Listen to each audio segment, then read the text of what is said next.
wabarakatuh. Mana mau ngurusin lu Basma. Injil boleh. Diam. Ini mau les ini. Iya. Ini mau.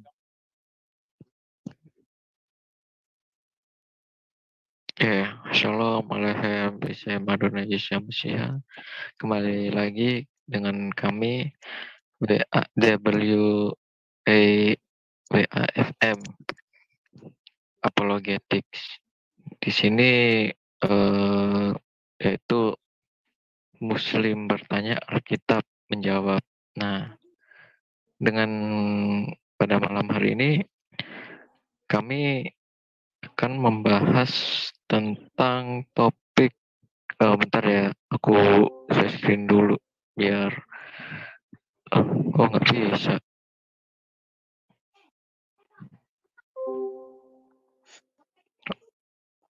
Ya udah, dengan topik penciptaan. Yesus pernah menciptakan apa? Tanda tanya itu. Nah, sebelum masuk ke dalam pembahasan, izinkan saya berdoa terlebih dahulu ya. Mari kita persatukan dalam doa. Dalam nama Bapa, Putra, dan Roh Kudus, Allah yang Esa. Amin. Bapa kami di surga, kami ucap syukur pada malam hari ini. Engkau telah memberikan kasih, karunia, dan anugerah pada malam hari ini. Dan kiranya Engkau bimbing dengan kuasa Roh Kudus-Mu, supaya kami bisa mengerti dan memahami arti kebenaran yang Engkau berikan, yaitu firman yang hidup. Dan supaya kami bisa mengikuti apa yang Kau kehendaki dan senantiasa dan turut hidup di dalam kebenaran-Mu. Jamaahlah di room ini dan juga jamaahlah dengan yang nonton di live YouTube. Engkau berkati dan berikanlah kasih karunia supaya jiwa-jiwa yang masih belum mengenal Engkau dan bisa mengerti bahwa Engkau lah Allah yang Esa dan Allah yang hidup, dan bisa diselamatkan juga. Bapa, inilah doa pada malam hari ini di dalam nama Bapa, Putra, dan Roh Kudus, Allah yang Esa. Amin. Ya, kami di sini ada narasumber kami, yaitu Pak Pendeta Bram Manaha. Ya, salam Pak Pendeta. Ya, shalom semuanya.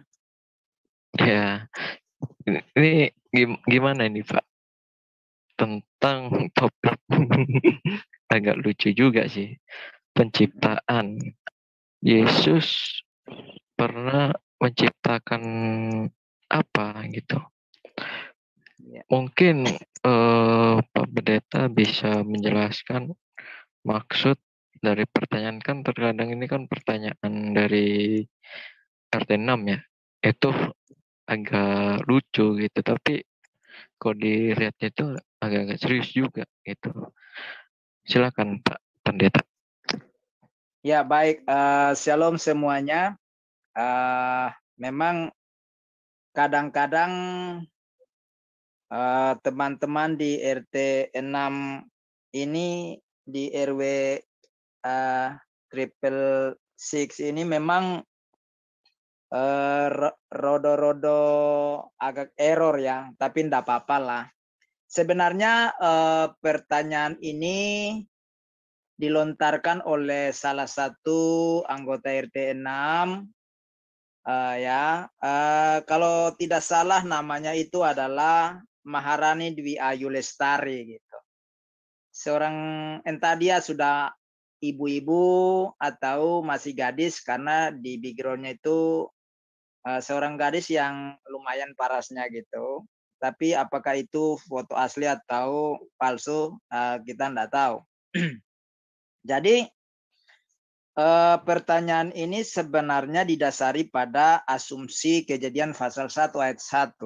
Di situ dia bernarasi bahwa kalau Kejadian pasal 1 ayat 1, Allah kan yang menciptakan langit dan bumi. Lalu dia lanjutkan dengan, lalu Yesus pernah menciptakan apa? Kemudian juga di dalam Injil Lukas pasal 6 ayat 12 juga dia kutip di situ dan dia katakan bahwa Yesus berdoa kepada Allah gitu. Nah, jadi ini pertanyaannya ini didasari dari dua ayat itu. Ya. Nah, Kejadian pasal 1 ayat 1 kan di situ dikatakan pada mulanya Allah menciptakan langit dan bumi. Nah, kata Allah di situ kan menggunakan kata Elohim gitu kan. Jadi dia si polemikus ini yang namanya Maharani Dwi Ayu Lestari ini berasumsi bahwa kata Elohim atau Allah dalam Kejadian 1 ayat 1 itu adalah Allah Subhanahu wa taala gitu. Sehingga dia begitu berbangga bahwa Allah kan yang menciptakan langit dan bumi. Terus Yesus ciptakan apa gitu. Jadi sebenarnya pertanyaan itu adalah pertanyaan olokan begitu. Nah, biasanya di sini ilmu cocomologi mereka ini langsung kambuh dan kronis stadium 5 gitu.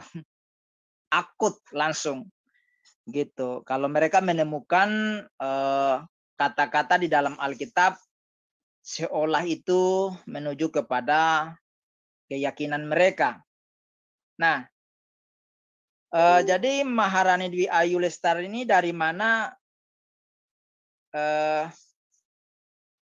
kamu tahu kalau itu ada Allah Subhanahu wa taala. Nah, dari nama kamu kalau lagi dengar ya, karena saya sudah undang dia juga hadir, tetapi apakah dia berani masuk atau tidak. Tapi kalaupun lagi menyaksikan di live chat, dengarkan baik-baik ya. Dari namamu saja ya, nama kamu sendiri itu sudah berpolemik.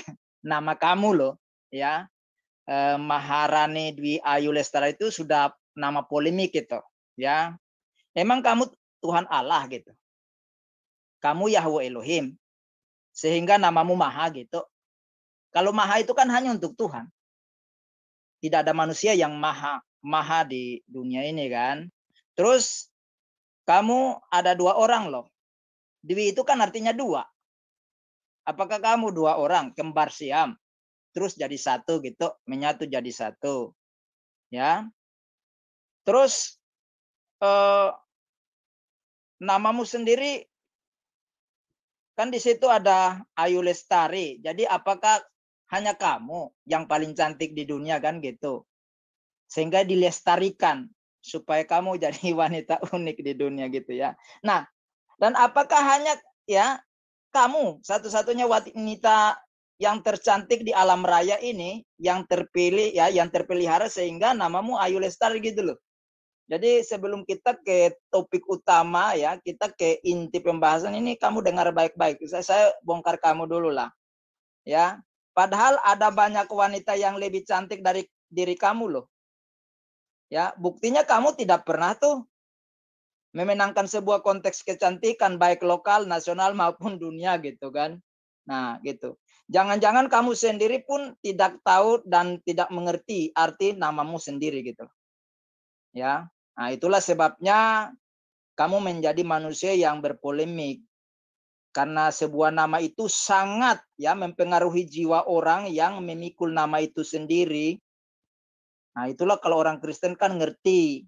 Kalau kalian kan tidak ngerti gitu kan. Yo, saya mau tanya. Allah Subhanahu wa taala itu artinya apa ya? Iya. Ya. Oke, pasti nggak tahu. Nah, para polemikus nggak tahu karena nama itu hanyalah klaim ya sebuah nama saja. Allah Subhanahu wa taala itu kan hanya klaim saja gitu loh. Bahwa itu adalah sebuah nama gitu kan, nanti kita lihat. Oke, kita kembali ya kepada asumsi si Maharani ini dan rekan-rekan polemikusnya semua. yang mengasumsikan bahwa Kejadian 1 ayat 1 kata Elohim atau Allah di sini adalah Allah Subhanahu wa taala, ya. Kata Elohim atau Allah di sini bukanlah proper name. Ya, di dalam Alkitab atau kekristenan itu kata Elohim atau Allah di situ bukan proper name tapi generic name, ya, gitu. Lagi pula kata Elohim di sini kan bukan berbentuk singular atau tunggal, melainkan berbentuk plural atau jamak, gitu. Lebih dari satu, bukan tunggal. Ya, kata El atau Elo atau Eloah atau Elohe bentuknya singular, ya, atau tunggal. Sedangkan kata akhiran daripada him, kata Ibrani, him itu ditambahkan sebagai bentuk plural atau jamak. Jadi kalian sebagai polemikus memang enggak ngerti itu. Nah, jadi kata El bermakna atau memiliki arti sesembahan. Dan akhiran him sebagai keterangan bahwa sesembahan itu memiliki pribadi dalam bentuk plural atau jamak atau lebih dari satu. Itulah yang dipercaya orang Kristen sebagai Allah Tritunggal atau Trinitas, Bapa, Putra, dan Roh Kudus. Itu. Nah, dan karena ini adalah generic name, maka semua suku maupun bangsa di dunia ini menggunakan kata itu untuk sesembahan mereka, termasuk orang Israel atau Yahudi. Itu loh. Jadi itu bukan milik hanya orang Yahudi, semua bangsa juga menggunakan kata itu. Ya. Nah, jadi Maharani, kamu dengar baik-baik sebagai contoh, ya, sebagai contoh, ya. Hakim-Hakim pasal 10 ayat 6, brother. Hakim-Hakim pasal 10 ayat 6. Oke, silakan baca, brother.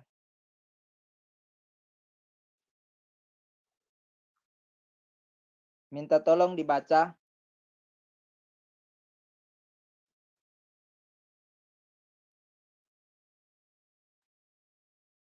Ya, baca.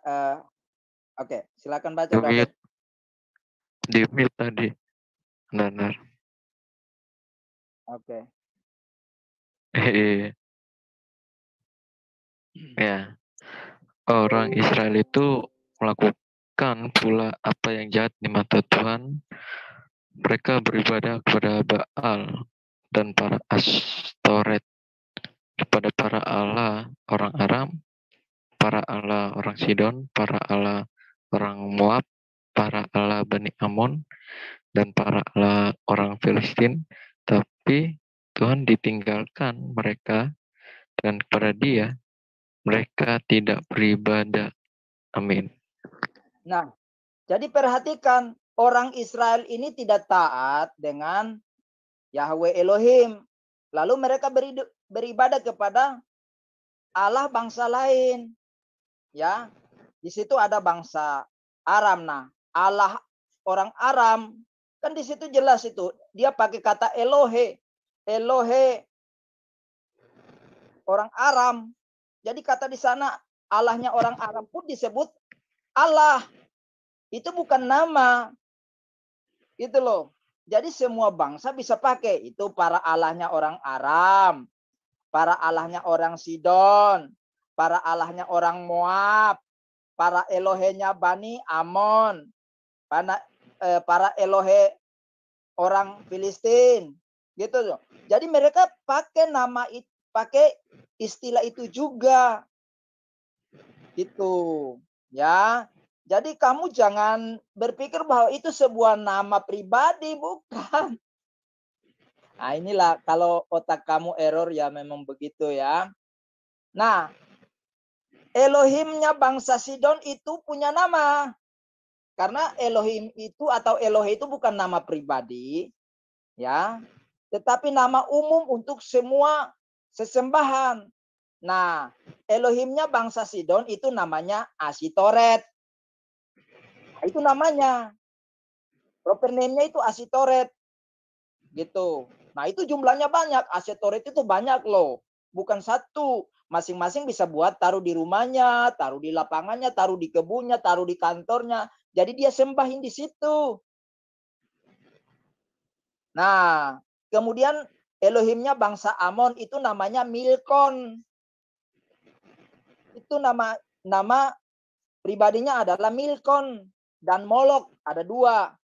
Dan masih banyak lagi. Ini Allah utamanya gitu. Namanya adalah Milkon sama Molok. Ini nama Allah utama mereka. Ini yang paling populer, mungkin paling besar kali ya. Gitu. Kemudian Elohimnya bangsa Moab, itu namanya Kamos. Proper name-nya Kamos. Kemudian Elohimnya bangsa Kanaan, itu proper name-nya Baal. Ya. Kemudian Elohimnya bangsa Mesir. Oh, banyak sekali. Ya. Namanya ada yang namanya Anhur, ada namanya Anubis, ada yang namanya Anuket, ada juga namanya Apophis dan lain-lain. Banyak tuh. Jadi Elohim mereka itu banyak, maka dipakai Elohim. Ya. Itu namanya masing-masing ada. Kemudian Elohimnya bangsa Babel, namanya Nabu. Ya. Nah, masih ingat enggak kita? Namus. Namus yang dikatakan oleh Waraka bin Nawfal tentang malaikat di Gua Hiro. Masih dengar kita kan? Nah, jadi ketika Elohimnya bangsa Babel Nabu, kok kayaknya kita teringat ya, ada yang sama nih. Ya, tapi itulah urusan mereka.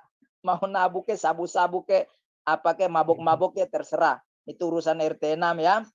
Nah, kemudian Elohimnya bangsa India namanya Ganesha, dan lain-lain. Dan masih banyak, kalau kita buat daftarnya itu bisa satu buku itu. Ya. Nah, itu contoh. Jadi Elohim itu bukan hanya bangsa Israel. Nah, kemudian Elohimnya bangsa Israel itu Yahweh. Yang mereka takut menyebutkan YHWH itu sehingga mereka sebut sebagai Adonai atau Hashem. Gitu. Itu proper name-nya. Ya, nanti kita lihat ya. Nah, nama-nama tadi adalah proper name Elohim bangsa-bangsa itu. Sedangkan proper name-nya orang Israel itu Elohim. Yang saya bilang tadi. Atau Yahweh, Yod-Heh-Vaveh itu. Ya, karena mereka tidak boleh menyebutkan nama Yod-Heh-Vaveh dengan sembarangan, maka mereka supaya menghindari supaya tidak mati, maka mereka panggil dengan Adonai atau Hashem. Nah, kita contoh 1 Tawarik pasal 16 ayat 26, brother. 1:16 ya. Tawarik. Ya, 1 Tawarik pasal 16 ayat 26. Sebab segala Allah bangsa-bangsa adalah berhala, tetapi Tuhanlah yang menjadikan langit. Amin. Nah, jadi perhatikan di situ dikatakan segala Elohe bangsa-bangsa selain Israel adalah berhala. Mereka buat patung berbentuk burung, berbentuk manusia, berbentuk ular, berbentuk kalajengking, berbentuk macam-macam, terserah mereka. Lalu mereka sembahin. Makanya bangsa Israel menyembah dewanya bangsa Mesir yang lembu sapi itu. Itu dewanya atau Elohimnya bangsa Mesir. Gitu loh, karena bangsa Israel terkontaminasi selama 400 tahun ya di Mesir, akhirnya mereka rindu lagi menyembah itu lembu itu. Maka mereka suruh Harun untuk membuat dari emas untuk mereka sembahin. Kan kelewatan tuh bangsa Israel. Nah, jadi di sini dikatakan segala Elohe, segala Allah bangsa-bangsa adalah berhala, termasuk bangsa Saudi Arabia dan negeri Mekah itu Allahnya adalah berhala selain orang Israel. Jadi kamu kadrun dengar baik-baik, buka telingamu lebar-lebar, gitu loh. Ya. Nah, kemudian si polemikus ini, si Dwi Ayu ini, dia kutip juga Lukas 6 ayat 12, brother. Lukas 6. Lukas 6 ayat 12.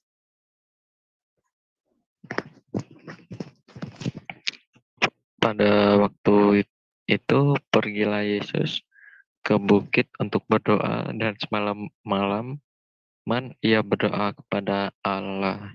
Amin. Nah, jadi kata Yunani Theos di sini juga dia berasumsi bahwa ini adalah Allah Subhanahu wa taala. Kan cocomologi lagi. Nah, lalu Yesus berdoa gimana, brother? Lukas 22 ayat 41 dan 42. Lukas 21 22 ya? ayat 22. 41 dan 42. Ya. Ini Yesus berdoa nih. Kemudian ia menjauhkan diri dari mereka, kira-kira sepelempar batu jaraknya. Lalu ia berlutut dan berdoa, katanya, "Ya Bapakku, jikalau engkau mau, ambillah cawan ini daripadaku, tetapi bukanlah kehendakku, melainkan kehendakmu lah yang terjadi." Amin. Nah, jadi Yesus di sini berdoa kepada Allah itu bukan kepada Allah Subhanahu wa taala, tetapi kepada Bapaknya. Bukan Allah Subhanahu wa taala. Apa di situ Yesus katakan, "Ya Allah Subhanahu wa taala"? Enggak ada. "Ya Bapakku," katanya. Lukas pasal 3 ayat 21 dan 22, brother. Lukas 31 ya? Iya. Lukas berapa? Lukas 3 ayat 21 dan 22. 31. 21. Iya, biar kita bongkar isi otak mereka tuh. Ya. Ketika seluruh orang banyak itu telah dibaptis, dan ketika Yesus juga dibaptis dan sedang berdoa, terbukalah langit dan turunlah Roh Kudus dalam rupa burung seperti burung merpati di atasnya, dan terdengarlah suara dari langit, "Engkaulah anakku yang kukasihi, kepadamulah aku berkenan." Amin. Nah, Yesus lagi berdoa waktu dibaptis, terdengar suara dari sorga, dari langit, ya. Apa katanya? "Engkaulah anakku yang kukasihi." Jadi ada dialog. Ya, sang firman, sang anak di dunia berdoa kepada Bapaknya di sorga, Bapaknya di langit. Menjawab, "Engkaulah anakku yang kukasihi, kepadamu aku berkenan." Nah, hal ini juga diulangi oleh Yesus di dalam Markus pasal 9 ayat 7. Markus 9 ayat 7. Ayat 7, ya, ketika Yesus di bukit. Maka datanglah awan menaungi mereka, dan dari dalam awan itu terdengar suara, "Inilah anak yang kukasihi, dengarkanlah dia." Nah, Amin. Bapa di sorga mengatakan, "Inilah anakku yang kukasihi, dengarkanlah dia." Itu ya, itu untuk Yesus. Nah, kemudian di dalam perjanjian lama, Sang Yahweh ini juga sebagai Bapa, dan umat yang percaya kepadanya disebut sebagai anak. Yeremia 31 ayat 9, brother. 31 Ayat 9. 29 ya. 9. Ayat 9, ya. Dengan menangis mereka akan datang, dengan hiburan aku akan membawa mereka. Aku akan memimpin mereka ke sungai-sungai, di jalan yang rata, di mana mereka tidak akan tersandung. Sebab aku telah menjadi bapa Israel. Efraim adalah anak sulungku. Amin. Nah, jadi Yahweh Elohimnya orang Israel ya adalah bapa bagi orang Israel. Israel adalah anaknya dan dikatakan Efraim adalah anak sulung. Jadi Yahweh itu punya anak, dia sebagai bapa. Ya. Kita baca lagi 1 Tawarik 17 ayat 13. Tawarik pasal 13. Aku akan menjadi bapaknya dan ia akan menjadi anakku. Tetapi kasih setiaku tidak akan kuhilangkan daripadanya, seperti yang kuhilangkan daripada orang yang mendahului engkau. Amin. Ya, jadi di dalam Yeremia 31 ayat 9, bangsa Israel sebagai anaknya Yahweh Elohim, Yahweh Elohim sebagai bapa mereka, kemudian Efraim sebagai anak sulungnya Yahweh Elohim. Ya, di dalam 1 Tawarik 17 ayat 13, itu Salomo akan menjadi anaknya Yahweh Elohim dan Yahweh Elohim menjadi bapaknya. Ya. Nah, sekarang kita lihat lebih jauh lagi, Matius 6 ayat 9. Ya, Matius 6 ayat 6 dan 9, 6 dan 9 ya. 6 dan 9-nya. Iya, 6 dan 9. Tetapi jika engkau berdoa, masuklah ke dalam kamarmu, tutuplah pintu dan berdoalah kepada Bapamu yang ada di tempat tersembunyi, maka Bapamu yang melihat yang tersembunyi akan membalasnya kepadamu. Karena itu berdoalah demikian, Bapa kami yang di sorga, dikuduskanlah namamu. Ya, Amin. jadi ya, itu tadi dalam perjanjian lama, Yahweh Elohim sebagai bapa, orang Israel sebagai anak, ya. Lalu di dalam perjanjian baru, Yahweh Elohim yang sama juga mengajarkan, ya, Yesus mengajarkan, kalau kamu berdoa, masuk dalam kamar, kemudian berdoa kepada Bapamu di tempat yang tersembunyi. Kan surga itu tersembunyi toh, tidak nampak toh. Jadi Allah itu kami sapa sebagai Bapa.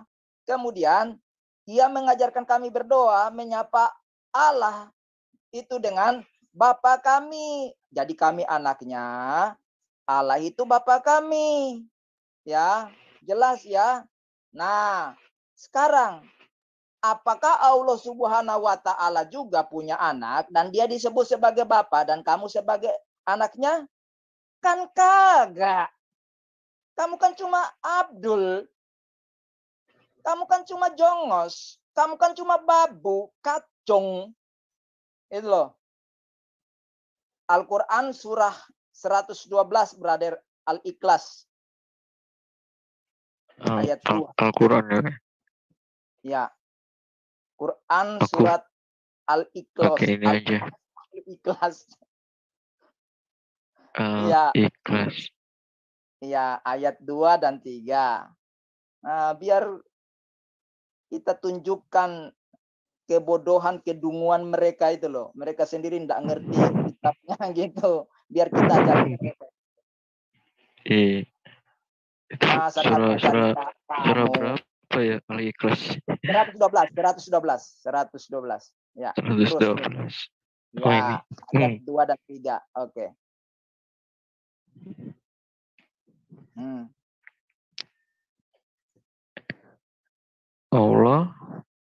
Allah adalah Tuhan yang bergantung padanya segala sesuatu. Dia tiada beranak dan tidak pula diperanakan. Otak dungu, dengarkan baik-baik kalian. Bagaimana mungkin kau katakan Kejadian pasal 1 ayat 1 itu Allah di situ adalah Allah Subhanahu wa taala, sedangkan Allah Subhanahu wa taala itu tidak beranak dan diperanakan. Di sana tadi berulang kali loh, itu hanya beberapa dalil yang kami tunjukkan di dalam Alkitab Perjanjian Lama dan Baru bahwa Yahweh Elohim itu adalah Bapa kami Dan kami adalah anak-anaknya, baik itu bangsa Israel maupun kami sebagai orang Kristen. Mana Allahmu? Kau sangat menista Tuhan kamu sendiri. Kamu mau bilang Allahmu bohong gitu? Kasihan kamu penista agamamu sendiri loh, penista Tuhanmu sendiri loh. Ya. Nah, terus ini brother, satu lagi, At-Taubah. At-Taubah. Nah, ya, surat 9 ayat 30 brother.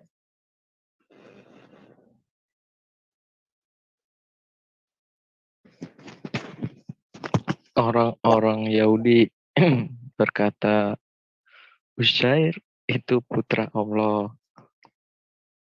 Dan orang-orang Nasrani berkata, Al-Masih itu putra Allah. Demikianlah itu ucapan mereka dengan mulut mereka. Mereka meniru perkataan orang-orang kafir yang terdahulu. Dilaknati Allah mereka. Bagaimana mereka sampai berpaling? Nah, jadi justru kamu ya menunjukkan dirimu sebagai orang kafir sejati, orang kafir sempurna menurut Allah Subhanahu wa taala kamu loh. Bahkan kamu dilaknat oleh Allahmu sendiri. Kasihan kamu ya. Aduh, tega benar kau ya. Kasihan banget, sudah jadi Abdul dilaknat lagi dibilang kafir pula. Mengerikan. Kalau kamu penyakit itu sudah stadium 5 memang gitu ya. Oke. Oke, kita kembali kepada pertanyaannya ya. Yesus pernah menciptakan apa? Ya, kita kan tadi kan sudah ini ya. Dengar baik-baik ya. Yesus menciptakan langit dan bumi serta segala isinya. Kesimpulannya, Yesus Kristus itu pencipta alam semesta ini dengan segala isinya, baik yang nampak maupun yang tidak nampak. Ya. Nah, kita lihat Kejadian pasal 1 ayat 1 sampai 3. Nah, kita kembali ke yang kamu persoalkan kan? Nah,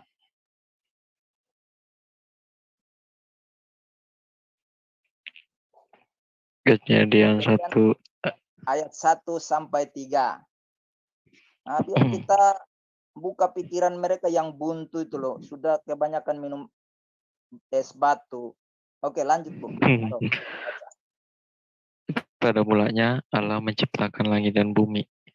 Bumi belum berbentuk dan kosong. Gelap gulita menutupi samudera raya, dan roh Allah melayang-layang di atas permukaan air. Berfirmanlah Allah, jadilah terang, lalu terang itu jadi. Amin.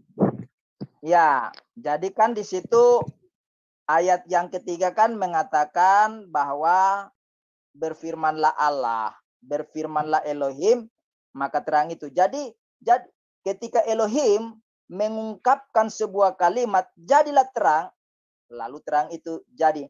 Nah, inilah yang kamu sebutkan kun fayakun. Kun fayakun itu cuma ada di dalam Alkitab, tidak ada di kitab lain. Di sini yang disebut dengan kun fayakun, jadilah terang. Lalu terang itu jadi tanpa dia harus pegang apa-apa, hanya ngomong. Nah, omongannya itulah yang menyebabkan terjadi. Itulah yang disebut dengan firman. Nah, karena itu mari kita kembali ke Yohanes pasal 1 ayat 1 sampai 3, brother. Yohanes 1 ayat 1 sampai 3.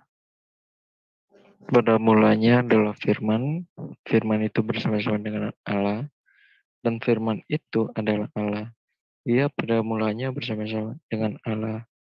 Segala sesuatu dijadikan oleh Dia, dan tanpa Dia tidak ada sesuatu pun yang telah jadi dari segala yang telah dijadikan. Amin. Nah, jadi di sini dikatakan firman itu adalah Allah, ya, dan firman itulah yang menjadikan segala sesuatu. Tanpa firman itu tidak ada yang dijadikan.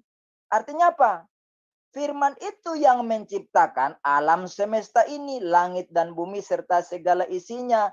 baik yang nampak maupun yang tidak nampak. Yang tidak nampak itu seperti malaikat, ya, yang akhirnya memberontak menjadi iblis dan roh-roh jahat, ya. Kemudian singgasana, sorga dan neraka, ya. Itu yang nampak itu apa? Ya, yang nampak itu yang kamu lihat itu pepohonan, batu-batu, rumput, binatang-binatang, manusia dan lain sebagainya. Itu loh. Bintang-bintang, bulan, matahari dan seterusnya. Itu yang diciptakan oleh Yesus, ya. Nah, lalu kok bisa? Mari kita lihat. Yohanes pasal 13, brother, ayat 13 dan 14. Yohanes Apa dia 13. menciptakan? Karena Yesus adalah Tuhan. Yohanes 13 ayat 13 dan 14, brother. Kamu menyebut aku guru dan Tuhan, dan katamu itu tepat. Sebab memang akulah guru dan Tuhan. Jadi jikalau aku membasuh kakimu, aku yang adalah Tuhan dan gurumu, maka kamu pun wajib saling membasuh kakimu. Amin. Ya, jadi Yesus pernah menciptakan apa? Ya, dia menciptakan langit dan bumi serta segala isinya.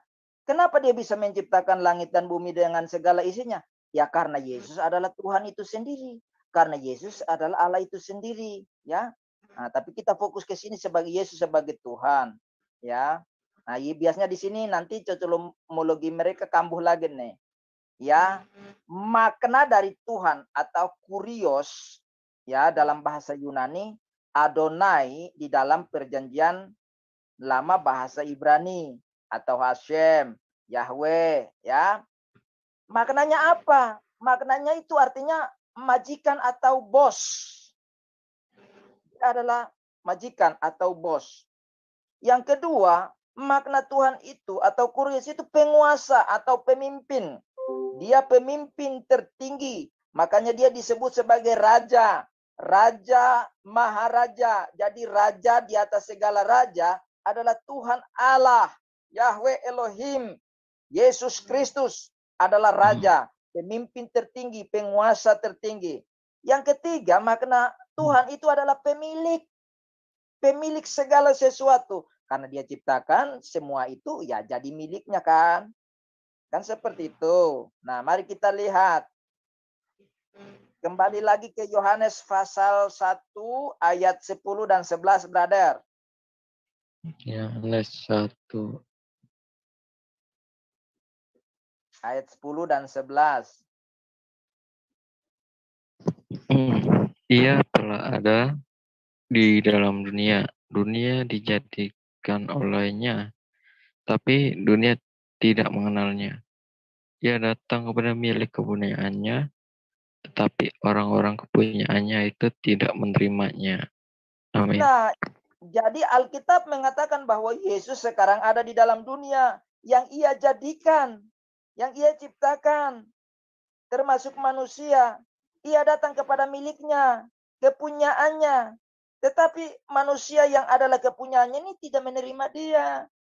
Jadi hai polemikus yang otak error, dan kamu dengar, Yesus menciptakan apa? Menciptakan manusia, menciptakan alam raya ini. Maka ia datang ke dalam dunia sebagai miliknya.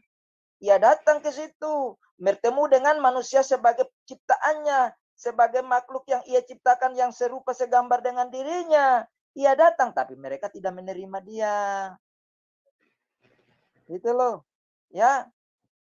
Nah, jadi tadi kan di sini makna Tuhan adalah pemilik. Kan dia datang kepada milik kepunyaannya. Jadi Yesus itu sebagai Tuhan kurios, karena dia pemilik alam semesta ini. Ini semua yang ada termasuk diri kamu, hai polemikus, dan apa yang kamu punya, itu milik Yesus. Itu loh. Jadi kamu jangan buat polemik gitu ya. Matius 28 ayat 18, brother. Matius 28 ayat 18. Yesus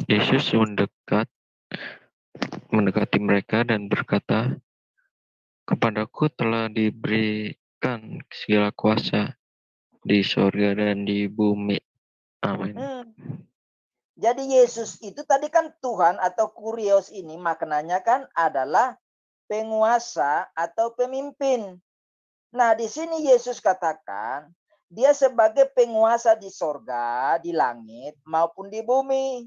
Jadi kau jangan macam-macam, hai polemikus. Non ayo, ya, kau itu adalah milik Yesus, ya. Walaupun kau tidak menerima dia, tetapi kau tetap miliknya. Makanya kalau kau datang tidak percaya kepadanya, dia berhak untuk buang kau ke neraka. Gitu loh. Ya, jadi cepatlah bertobat. Kamu kan agak cantik dikit tuh. Biar kamu semakin cantik ikut Yesus Kristus. Jadi kelakuan kamu jadi cantik. Sehingga ketika kamu, karena perhiasan kamu itu kan Yesus katakan bahwa perhiasan batinia. Kalau kamu percaya Yesus, nanti batinmu itu ya diperbaharui, rohmu itu akan diperbaharui. Jadi kamu cantik luar dan dalam kan tambah enak toh, ya toh. Nah, kemudian Yohanes 17 ayat 10. Yohanes 17 ayat 10, brother. Dan segala milikku adalah milikmu, dan milikmu adalah milikku. Dan aku telah dipermuliakan di dalam mereka. Amin. Nah, jadi Yesus ini ngomong miliknya dia adalah milik Bapa. Milik Bapa adalah milik dia. Karena dia dan Bapa itu satu. Dia sebagai firman ada di dalam Bapa.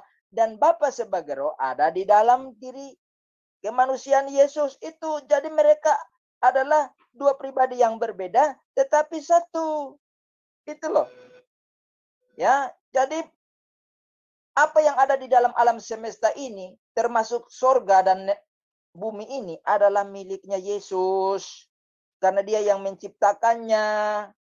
Ya. Jadi aduh sayang sekali ya. Kasihan-kasihan kalian ini. Kalian tidak tahu apa-apa tapi selalu bertanya-tanya. Oke. Yohanes 1 ayat 14 dan 15, brother. Yohanes 1 ayat 14 dan 15. Ya. Firman itu telah menjadi manusia dan diam di antara kita, dan kita telah melihat kemuliaannya, yaitu kemuliaan yang diberikan kepadanya sebagai anak tunggal Bapa, penuh kasih karunia dan kebenaran.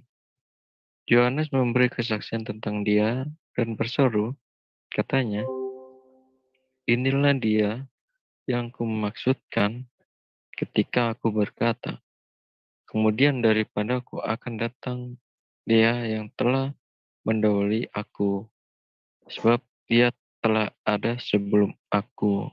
Amin. Ya, jadi perhatikan di sini. Firman yang tadi adalah Allah itu sekarang telah menjadi manusia, menjadi daging dan diam di antara manusia, di antara kita, kata Yohanes. Ya, ini Yohanes. Kemudian Yohanes Pembaptis memberi kesaksian tentang Yesus. Dan dia katakan di dalam ayat 15 itu bahwa dia yang datang itu telah mendahului aku. Sebab dia telah ada sebelum aku. Padahal Yohanes itu secara usia, dia lebih tua 1 tahun daripada Yesus.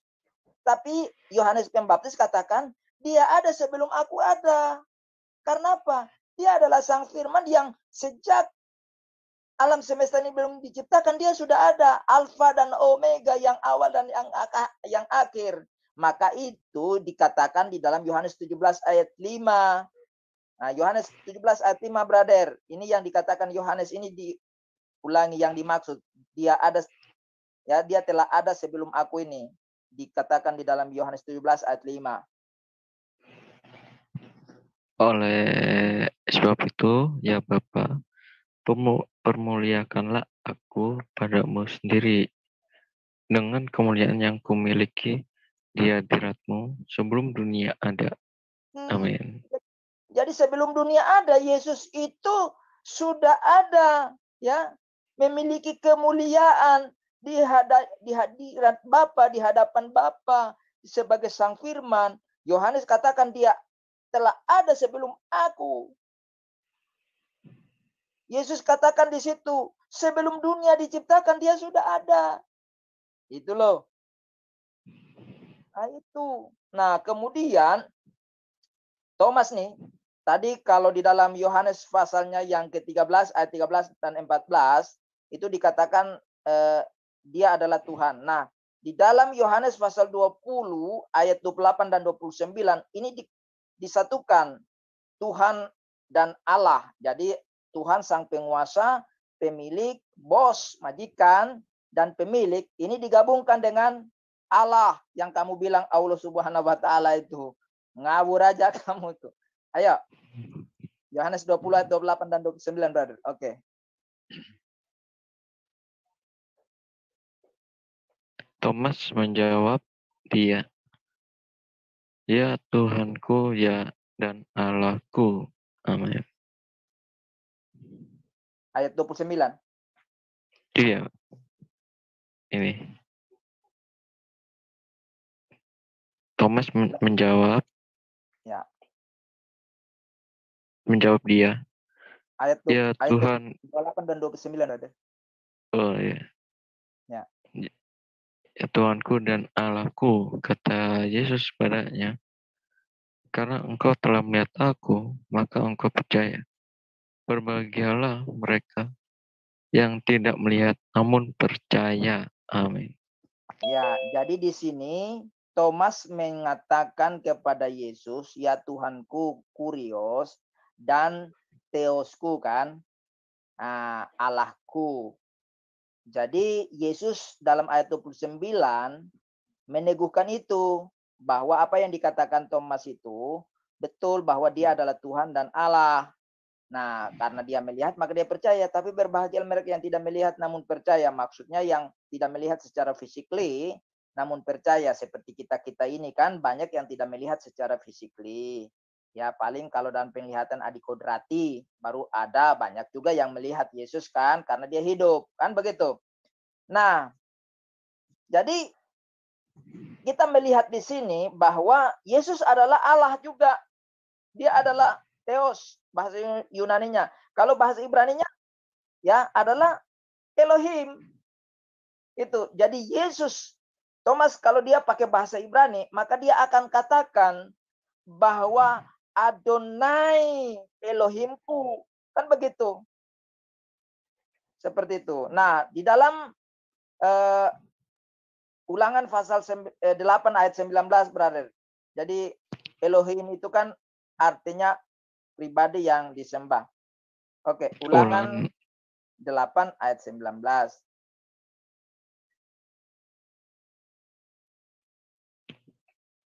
Tetapi jika engkau sama sekali melupakan Tuhan Allahmu dan mengikuti Allah lain, beribadah kepadanya dan sujud menyembah kepadanya, aku memperingatkan kepadamu hari ini bahwa kamu pasti binasa.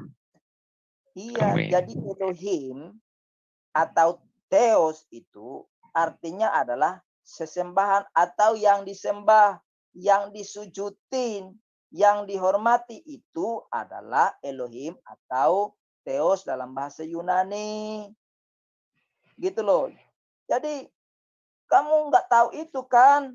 Nah, itu bukan proper name, gitu loh. Nah, sama Imamat 19 ayat 12, brother.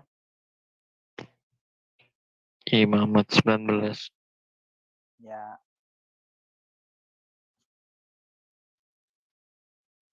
Ya, Pak ya? Ya, Imamat 19 ayat 12. Janganlah kamu bersumpah dusta demi namaku, supaya engkau jangan melanggar kekudusan nama Allahmu. Akulah Tuhan. Amin. Nah, jadi di sini dikatakan apa? Jangan melanggar kekudusan nama Allahmu. Jadi Allah itu punya nama. Otakmu cair enggak? Jadi Allah itu punya nama, maka di sini dikatakan jangan melanggar kekudusan nama Allahmu. Akulah Tuhan. Ya. Keluaran 6 ayat 2, brother. Keluaran 6. Ya, biar para polemikus otak buntu ini bisa paham sedikit. Ya, semoga otak mereka cair malam ini. Keluaran Aku 6 telah ayat 2. Ya. Aku telah menampakkan diri kepada Abraham, Ishak dan Yakub sebagai Allah yang Maha Kuasa. Tetapi dengan namaku, Tuhan, aku belum menyatakan diri. Amin. Nah, jadi di sini Tuhan bilang apa? Tetapi dengan namaku, Tuhan, namaku, Tuhan, Yahweh, Yod-Heh-Vah-Veh, Adonai, itu namaku. Adonai. Ya. Adonai. Ya, Adonai. Barak Adonai Vaishmereh. Ya, itu dia. Itu namaku katanya di sini. Namaku Tuhan. Gitu loh. Aku belum menyatakan diri. Nah, kita lihat lagi lebih dalam lagi, brother. Yeremia 16 ayat 21. Supaya mereka tahu bahwa bukan Allah itu nama Yahweh. Namanya orang Israel, Allah Israel itu bukan Allah. Bukan Allah Subhanahu wa taala gitu. Yeremia 16 ayat 21. Sebab itu ketahuilah, aku mau memberitakan kepada mereka. Sekali ini aku akan memberitahukan kepada mereka kekuasaanku dan keperkasaanku, supaya mereka tahu bahwa namaku Tuhan. Amin. Namanya apa? Namanya apa? Tuhan. Tuhan, Adonai. bukan Allah. Ay. Namaku Yahweh, Yod-Heh-Vah-Veh, Adonai. Itu loh. Waduh. Yesaya 42 ayat 8, brother. Emas aku. Iya. 42. Iya, ayat 8. Aku ini Tuhan, itulah namaku. Aku tidak akan memberikan kemuliaanku kepada yang lain atau kemasyhuranku kepada patung. Iya, aku ini Tuhan, itulah namaku. That is my name. Bukan Allah Subhanahu wa taala. Hei kadron, dengar baik-baik. Ini orang tuli-tuli ini harus dibuka. Aku ini Tuhan, itulah namaku. Namaku Tuhan.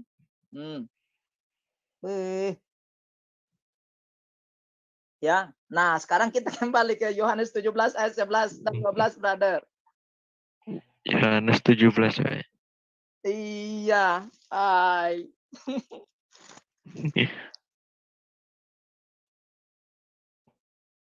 Ayat berapa?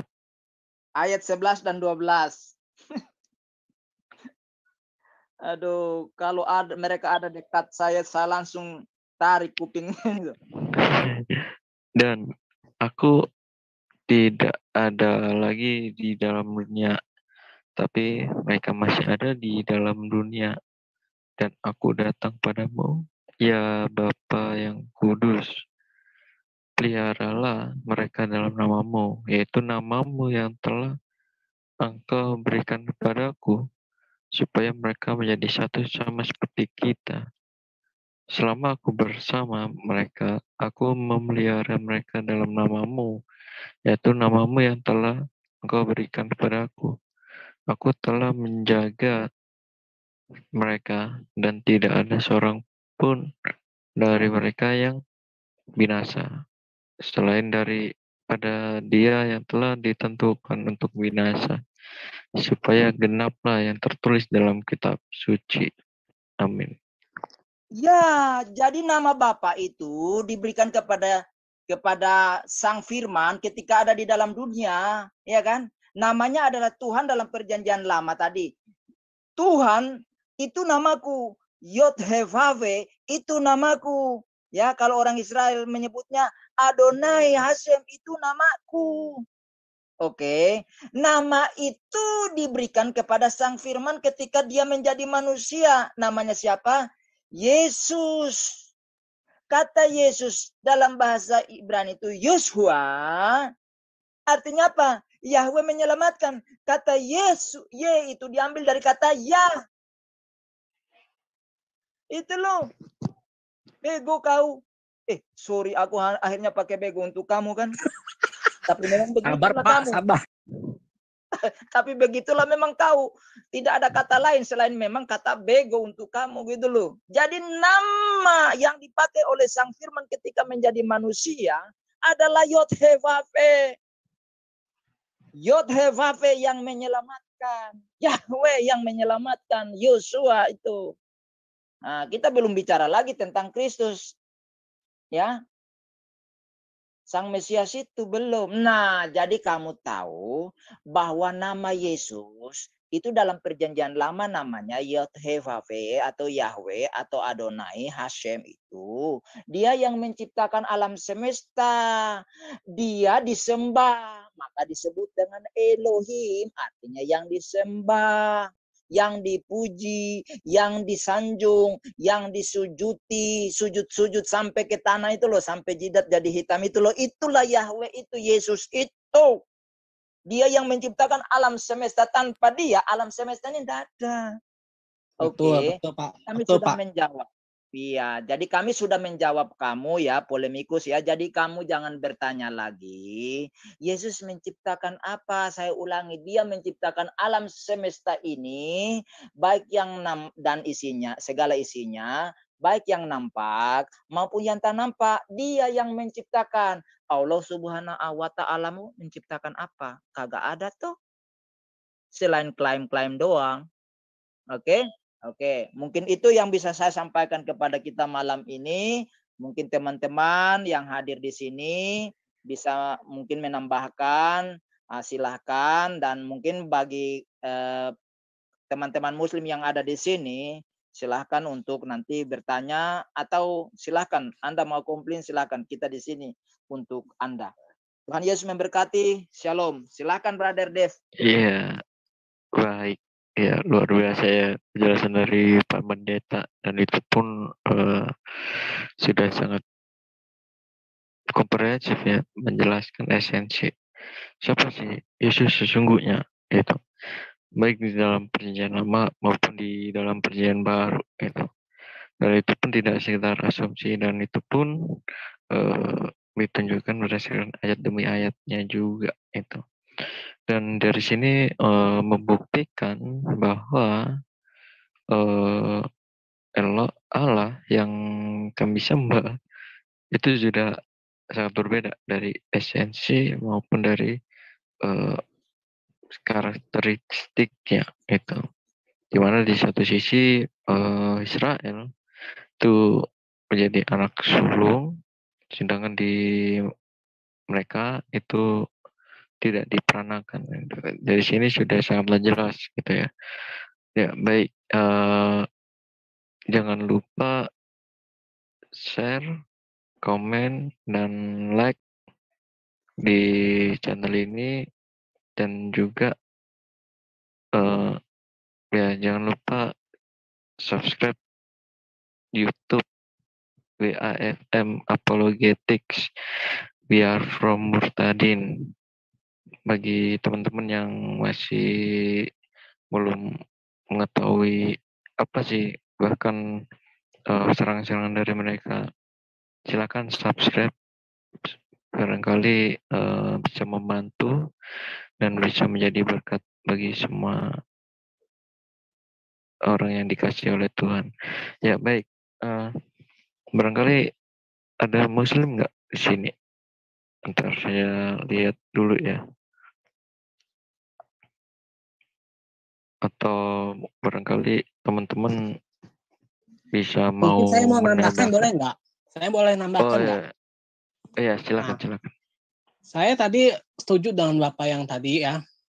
Sebab Yesus yang kita sembah, mungkin mereka bilang, Yesus itu bukan Tuhan, Yesus itu hanya manusia biasa, Yesus itu apa sih mujizatnya? Banyak mujizatnya kalau kita lihat. Seperti Yesus menemui Simon Petrus, nyuruh Simon Petrus nyuruh Simon Petrus menjala ikan. Terus apa lagi? Air menjadi anggur, orang mati dibangkitkan, orang buta menjadi bisa lihat lagi, orang lumpuh berjalan. Apa yang Tuhan Yesus tidak bisa kerjakan? Bisa sebenarnya. Tapi inilah yang saya mau bilang. Paradigma orang itu kadang-kadang beda. Kadang-kadang gini ya, orang yang di Islam kadang-kadang pandangannya tuh beda-beda. Yesus itu bukan Tuhan, Yesus itu manusia biasa, Yesus itu bukan, itu nabi aja gitu. Bukannya Tuhan, dia nabi biasa kok, cuma diutus gitu. Tapi yang saya bilang itu, Yesus itu adalah Tuhan. Dia Yeshua HaMashiach. Dia Adonai. Dia adalah Tuhan segala Tuhan. Dia adalah Tuhan yang maha adil. Yang bagi kita percaya kepadanya tidak akan pernah binasa. Itu yang saya tambahkan. Tapi itu dia. Itu dia, Bapak Ibu Saudara. Kadang-kadang orang-orang yang Islam itu ngejek agama kita, mengejek Tuhan kita. Tapi itu terserah orang lah. Terserah orang mau bilang Tuhan Yesus itu Tuhan Yesus telanjang kayak, mau Tuhan Yesus dibilang nggak ada mujizat kayak, terserah. Tapi itulah, makanya kita harus merubah paradigma orang-orang yang seperti itu dengan cara apa? Dengan cara sikap kita, ya. Dengan cara sikap kita. Kalau sikap kita menggambarkan gambaran Kristus, saya yakin 100%. Orang-orang yang tadinya tersesat karena ajarannya Muhammad, saya sama sekali nggak percaya. Saya dulu adalah mantan Islam. Ya, Bapak Ibu Saudara, saya adalah mantan Islam. Walaupun saya tidak bisa ngaji, tapi teorinya sedikit-sedikit saya tahu. Ya, sedikit-sedikit saya tahu.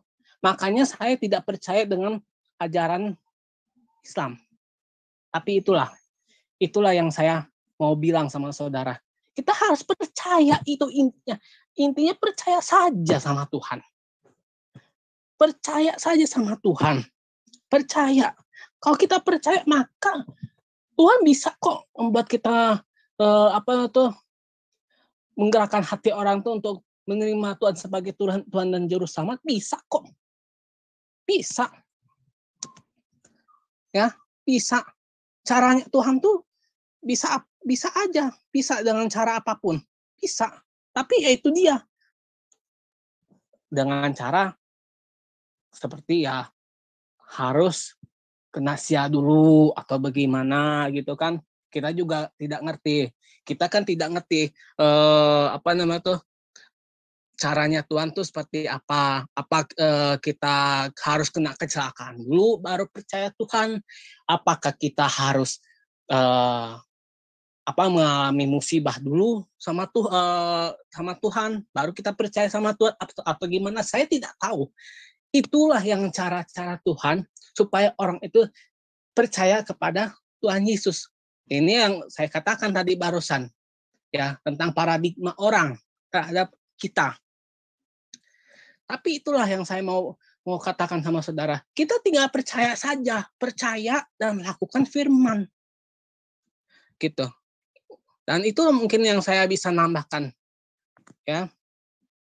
Itulah yang saya bisa nambahkan, Bapak Ibu Saudara. Ya, Baik, mungkin barangkali teman-teman lain ada yang mau ditambahkan atau Pak Pak Bram, menurut Pak Bram gini Pak, eh, kan mereka ini kan pikirnya kan dalam wujud Yesus ini kan dalam bentuk manusia gitu ya Pak ya. Nah, dalam benak pemikirannya mereka tuh selalu bilangnya gini, Yesus itu kan firman yang menjadi manusia. Nah, kira-kira kalau dia itu firman, apakah dia itu dalam bentuk manusia itu bisa menciptakan? Nah, mungkin mereka berpikirnya seperti itu. Nah, menurut Pak Pendeta gimana Pak dengan pertanyaan seperti itu Pak? Iya, tadi kan Bro siapa tadi yang baru ngomong tadi, siapa namanya tadi? Misalnya Reza. Ya, Bro Reza tadi kan menyebutkan salah satu yaitu Yesus mengubah air menjadi anggur. Itu mencipta loh. Karena mengubah air jadi anggur, itu mengubah sifat, merubah semua loh di situ loh. Anggur dengan air itu kan dua hal yang berbeda. Walaupun di dalam anggur itu mengandung air. Tetapi mengubah anggur menjadi mengubah air menjadi anggur itu suatu hal yang luar biasa. Itu mencipta. Gitu loh. Jadi ketika dia jadi manusia, dia bisa lakukan itu kan. Gitu. Nah, namun kita melihat bahwa Yesus sebagai wujud manusia itu kan kita tidak menyembah wujudnya sebagai manusia itu, tetapi kita menyembah dia sebagai firman. Nah, namun secara otomatis karena sang firman itu mengambil wujud manusia ketika orang bertemu, kan langsung tuh sujud di depan dia. Nah, dia kan tidak melarang, artinya apa? Dia menerima penyembahan. Kalau dia bukan sang pencipta, sang pemilik, sang penguasa, dia boleh larang dong. Bahkan mungkin mengusir mereka, mungkin ngatain mereka kenapa mereka sembah dia gitu. Nah, kadang para polemikus RT 6 ini menggunakan satu kata tapi tidak mengerti kata itu. Misalnya kata sembah. Kata sembah itu kan sama, sujud itu kan menyembah. Merendahkan diri. Menempatkan diri di bawah orang yang dia sembahin, dia sujudin. Jadi dia sedang mengatakan bahwa orang yang dia sujud itu lebih tinggi posisinya daripada dia. Kan majikan tuh. Tuhan itu kan majikan kita, pemilik kita. Makanya kita sebenarnya kata Tuhan dengan Tuhan itu kan maknanya sama. Nggak ada bedanya. Cuma dengan perkembangannya bahasa, sehingga dibedakan paradigmanya antara Tuhan dengan Tuhan. Tuhan itu kepada sang pencipta, sedangkan Tuhan itu kepada manusia. Padahal sebenarnya sama. Cuma perkembangan bahasa saja yang membuat ada dikategorikan itu, dibedakan itu. Manusia kan yang buat itu, bukan Tuhan juga. Nah, gitu loh. Jadi Yesus itu ketika dia jadi manusia pun dia mencipta tuh, dia mencipta sebenarnya. Bahkan ya, Yohanes, kita bersyukur Yohanes itu menyimpulkan dalam suratnya, dalam pasal terakhir dia katakan, dan masih banyak hal yang dilakukan oleh Yesus. Tetapi kalau itu ditulis, maka dia katakan bahwa agaknya bumi ini pun tidak memuat buku-buku yang ditulis. Artinya apa? Ada banyak hal yang mungkin tidak ditulis penciptaan-penciptaan itu. Gitu loh. Nah, jadi para polemikus ini bertanya gitu ya, kita katakan kepada mereka aja. Salah satu contohnya itu kan. Seperti itu, brother. Iya, baik.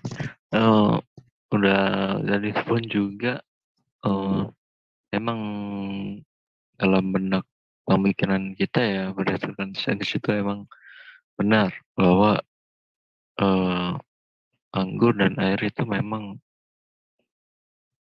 agak apa ya, meskipun itu menyatu tapi tidak seutuhnya menyatu itu, karena anggur itu memiliki air, bahkan memiliki kandungan-kandungan yang tersendiri itu, apalagi air itu memiliki kandungan zat besinya juga itu, dan itu pun bisa dikatakan bahwa itu adalah pencipta gitu, menciptakan gitu, jadi istilahnya menciptakan air air menjadi anggur kan, bisa seperti itu. Terus habis itu bisa menciptakan roti yang memberikan orang 5.000 orang itu juga bisa dinyatakan mencipta gitu ya. Baik, bagaimana dengan teman-teman lain, barangkali ada yang mau menambahkan? Ya, mungkin Kami persilakan. sebelum teman-teman saya tambahkan bahwa kalau mereka bertanya begitu, sebenarnya kan visi misi Yesus datang ke dalam dunia kan bukan untuk mencipta, tapi datang untuk mati di kayu salib, bangkit dari antara orang mati untuk menyelamatkan umat manusia yang berdosa ini. Bukan masalah penciptaan. Penciptaan sudah selesai. Jadi kalaupun ada hal-hal yang bisa merujuk ke sana seperti Yesus membuat mujizat roti 5 roti menjadi dimakan oleh hampir 15.000 orang, kemudian 2 ekor ikan, juga anggur tadi, ya kan? Tapi bukan itu tujuannya Yesus ada di dalam dunia. Tujuannya adalah mati di kayu salib gitu kan? Oke, itu aja, brother. Iya, saya mau bahkan komentari sesungguhnya boleh ya. bentar, moderator dulu, nanti silakan Pak mau menambahkan. Ya, jadi sesungguhnya Injil itu tadi kematian dan kebangkitan itu sesungguhnya Injil gitu. Dan itu pun esensi, inti, bahkan jantung Injil itu berada di situ. Itu sih kalau sesungguhnya Injil esensinya. Ya baik, barangkali tadi ada yang mau menambahkan, Iya, kami saya boleh ya? persilakan. Ya, silakan Pak Yohanes. Iya, saya juga punya pandangan lain nih tentang menciptakan ya. Jadi mungkin nanti ada ahli bahasa lah ya, supaya lebih pas. Dan kita harus memahami juga kata dasarnya mencipta itu kan apa gitu ya. Supaya kita juga bisa bedakan dengan kata mujizat, gitu aja. Nah, kalau saya sih tadi itu sudah saya sempat dulu. Yesus menciptakan apa? Tadi sebenarnya sudah disampaikan ya, memang dia pencipta gitu ya. Permulaan dari ciptaan itu maksudnya segala sesuatu ada karena dia kan gitu ya. Kemudian mengenai mencipta tadi ya, mencipta anggur itu kan sebenarnya merubah air menjadi anggur, itu menurut saya itu mungkin lebih pasnya ke mujizat. Karena kalau menciptakan itu dari tidak ada menjadi ada. Karena misalnya anggur sebelumnya sudah diciptakan, begitu. Jadi itu bukan lagi kategori menciptakan, tetapi itu mujizat, begitu. Seperti makanan dua roti dan itu melipat gandaan kan, melipat gandakan, gitu. Kalau saya lebih ke mujizat aja, mungkin ini mengenai istilah aja sih, begitu Pak Bram. Karena yang apa namanya, yang bisa menciptakan itu kan hanya Tuhan saja, begitu.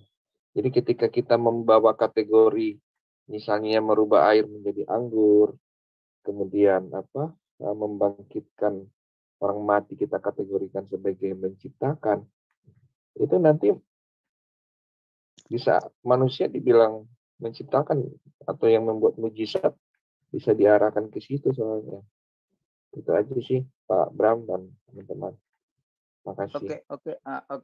Ya, artinya ini beda pandangan ya.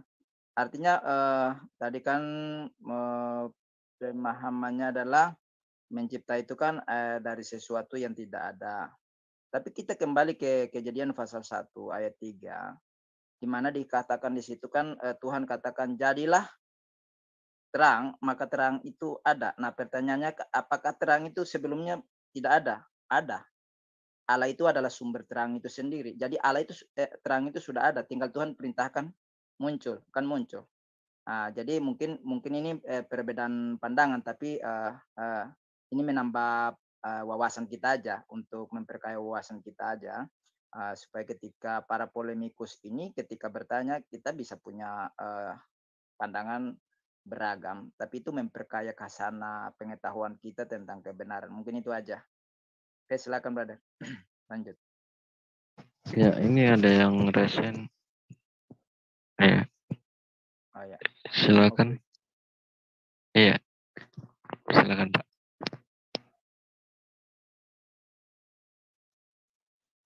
Halo. Shalom, shalom. Ya, Shalom. alhamdulillah. Ya, barangkali Bapak mau menambahkan atau gimana dengan topik ini, itu barangkali ada pendapat lain menurut Bapak itu. Silakan Pak. Iya. Pas tadi ya, saya baru selesai dari Muslim ya. Nah, berbicara tentang memang penciptaan lagi ya. Berbicara tentang penciptaan, yang mereka permasalahkan kan belum diciptakan itu matahari sudah ada terang. Nah, itu saya pernah baca penjelasan tentang itu saya sampaikan ke mereka ya. Nah, di ayat ketiga kan pas seperti, memang tepat sekali pas seperti yang baru dibicarakan ya, baru dibawakan ayat Kejadian 1 ayat 3. Nah, di situ kan dikatakan berfirman Allah, jadilah terang. Sebenarnya terang ini bukan dijadikan. Allah adalah terang. Jadi terang ini bukan dijadikan. Di situ saya pernah membaca artikel penjelasan tentang itu ya. Itu seperti juga dikatakan roh Allah melayang-layang. Itu kan dikatakan sebelumnya. Roh Allah melayang-layang. Tapi melayang-layang kan seperti kalau kita bayangkan mungkin seperti layang-layang.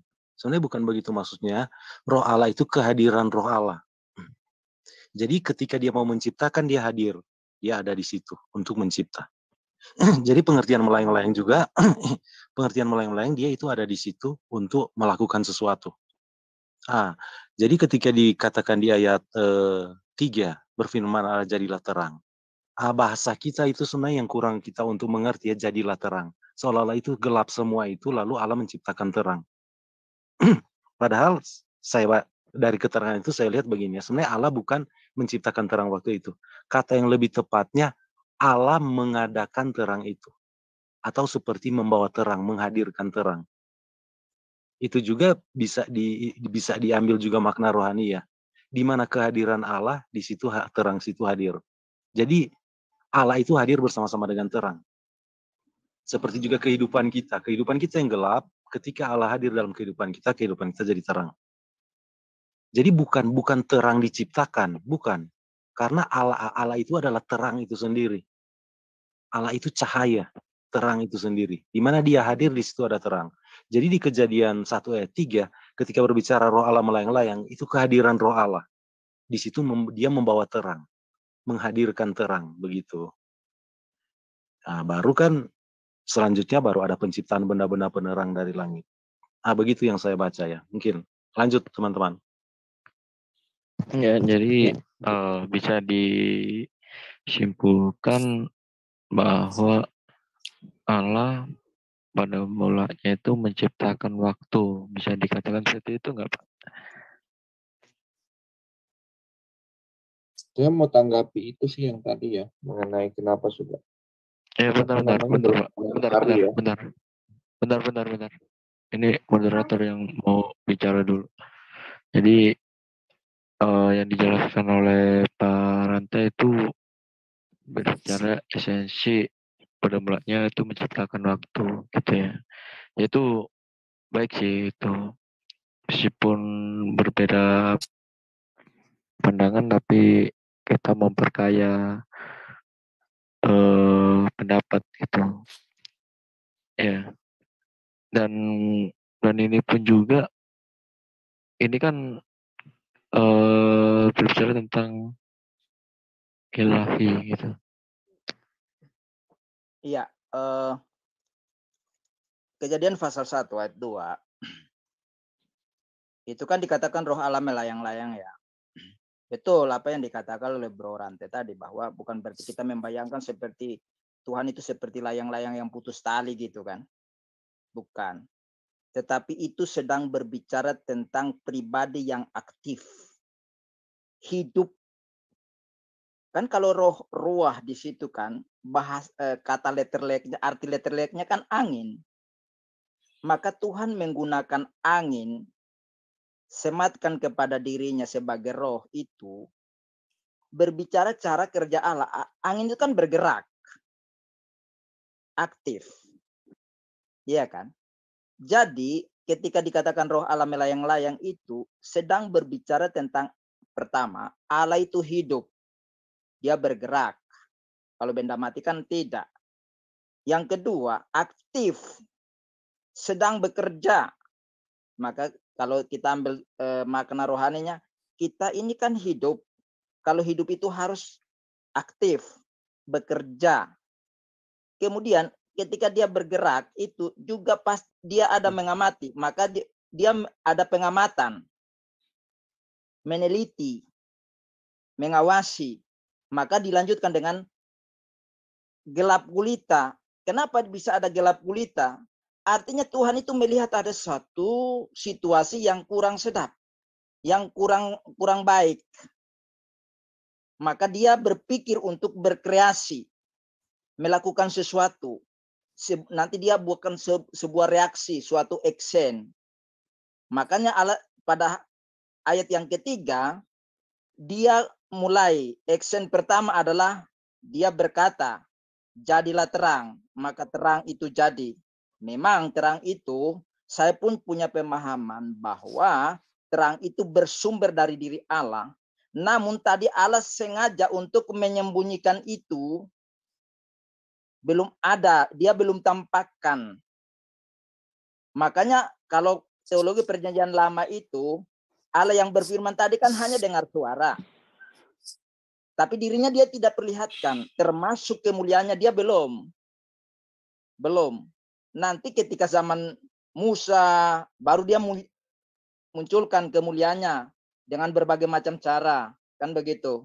Jadi Allah punya otoritas untuk bisa untuk menyembunyikan dirinya, menampakkan diri. Maka ketika dia memunculkan, ketika dia katakan jadilah terang, kemuliaannya dinampakkan bersumber. Nah, lalu para polemikus ini kan bertanya tuh, kan matahari diciptakan baru pada hari keempat. Bagaimana bisa tumbuh-tumbuhan bisa hidup, bisa berfotosintesis, memasak, kan mereka butuh sinar matahari untuk memasak makanannya, untuk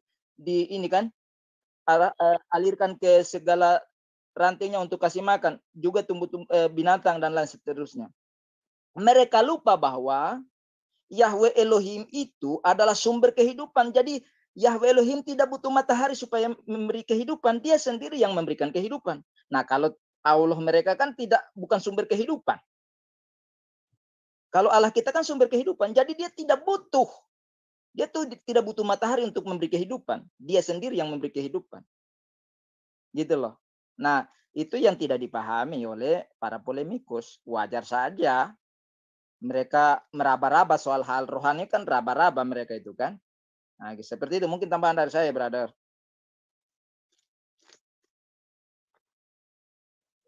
Silakan yang lain. Oke, Ya, baik. Bentar. Saya tambahkan sedikit, ya. Boleh? Nah, silakan, bentar. Kita di sini tidak berdebat ya. Jadi kita ini memperkaya, saling menambah argumen itu. Karena ini lagi di live soalnya. Ya. Berhubung ini penghujung acara, izinkan saya menyimpulkan tentang masalah topik ini bahwa di dalam kitab suci memang Mesias itu adalah Adonai itu, dan itu pun sudah dikenal dari kalangan Judaisme intertestamental gitu ya. Dan itu pun juga banyak ayat-ayat, bahkan termasuk di dalam Mazmur 104 ayat 2 dan Yesaya 60 ayat 1 dan 2, dan juga di dalam Sanhedrin 98b, di situ dikatakan penciptaan atas jasa Mesias. Jadi sangat jelas bahwa Mesias adalah sang pencipta yang berasal dari Allah, gitu ya. Jadi itu kesimpulannya ya. Bahkan Muslim terkadang bertanya seperti ini, memang dia bertanya tanpa sepengetahuannya dia sendiri gitu. Dan itu pun juga dia asal bertanya, tapi mana mungkin dia bisa mendengar atau menangkapnya juga itu. Karena tipe-tipe orang seperti ini sih kalau menurut saya ya, sebagai moderator, pertanyaan yang model seperti ini terkadang itu dia sedang bertanya tapi belum tentu dia mendengarkannya gitu, atau enggak dia sengaja untuk berpolemik namun dia langsung lompat-lompat gitu. Ya contohnya tadi mempertanyakan bahwa apakah Yesus itu pernah menciptakan, tapi secara langsung Yesus kok menyembah Allah gitu.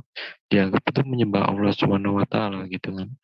Nah, ini kan sebenarnya lompat pagar gitu. Jadi ini menurut saya ini pertanyaan polemik, meskipun agak lucu tapi kalau diselidiki ya emang agak serius gitu. Ya baik, sebelum mengakhiri acara pada malam hari ini, kami persilakan Pak Pendeta untuk berdoa pada malam hari ini. Dev, saya tambahkan dulu, Dev. Makanya tadi saya bilang saya tambahkan dulu sebelum ada kesimpulan. Biar agak apa kita keburu waktu ini? Pak Bram. Halo Pak Bram. Ya, Ya, silakan Bro Dev sebagai pemandu. Atau mau ditutup dulu? Boleh tutup dulu baru kita buat sesi lain lagi, brother. Oh, enggak. Masih terikat dengan pertanyaan tadi ini. Oke, silakan. Tapi udah Oke. Jadi saya juga pernah ditutup baru ngobrol santai. Iya. Ditutup. Oh iya, terlanjur kesimpulan. Ya lanjut aja. Ditutup dulu. Oke. Baik, kita berdoa ya. Terima kasih Bapak Surgawi yang baik untuk pembahasan kami malam ini, bahwa firman-Mu telah menjawab pertanyaan para polemikus bahwa Yesus pernah menciptakan apa. Dan kami sudah menjelaskan berdasarkan dalil dari Alkitab bahwa Yesus Kristus yang adalah Yod-Heh-Vav-He di dalam perjanjian lama, Dia yang menciptakan alam semesta, bahkan tanpa Sang Firman, segala sesuatu tidak pernah ada. Oleh karena itu Bapa, apa yang sudah kami jelaskan dalam keterbatasan kami, tetapi Roh Kudus sebagai guru agung akan meneruskan kepada setiap pendengar dari video ini. Sehingga biarlah Roh Kudus membuka pikiran hati mereka dan jamah hati mereka yang belum percaya kepada Yesus Kristus, agar mereka pun percaya kepadamu Tuhan dan diselamatkan. Bagi saudara-saudara seiman, teguhkan iman percaya mereka, beri hikmat bijaksana kepada mereka, kata-kata ilahi kepada mereka untuk menjawab setiap polemikus. Terima kasih ya Allah ya Tuhan kami berdoa bersyukur untuk semua partisipan yang ada di room. Tuhan terus pakai mereka untuk menyampaikan kebenaran, terus bersuara selagi Tuhan mengizinkan mereka ada di tengah dunia ini. Jadikan mereka untuk menyampaikan berita sukacita ini kepada setiap orang. Dan bagi mereka yang mendengar di luar sana, Tuhan pun memberkati mereka dan selamatkanlah mereka sekalian. Terima kasih untuk Bro Dev yang sudah memandu acara ini dari awal sampai akhir. Terima kasih Bapa, berkatilah dia dalam segala pelayanannya. Terpujilah Engkau Bapa, di dalam nama Yesus Kristus kami berdoa dan bersyukur. Haleluya. Amin. Oke, brother.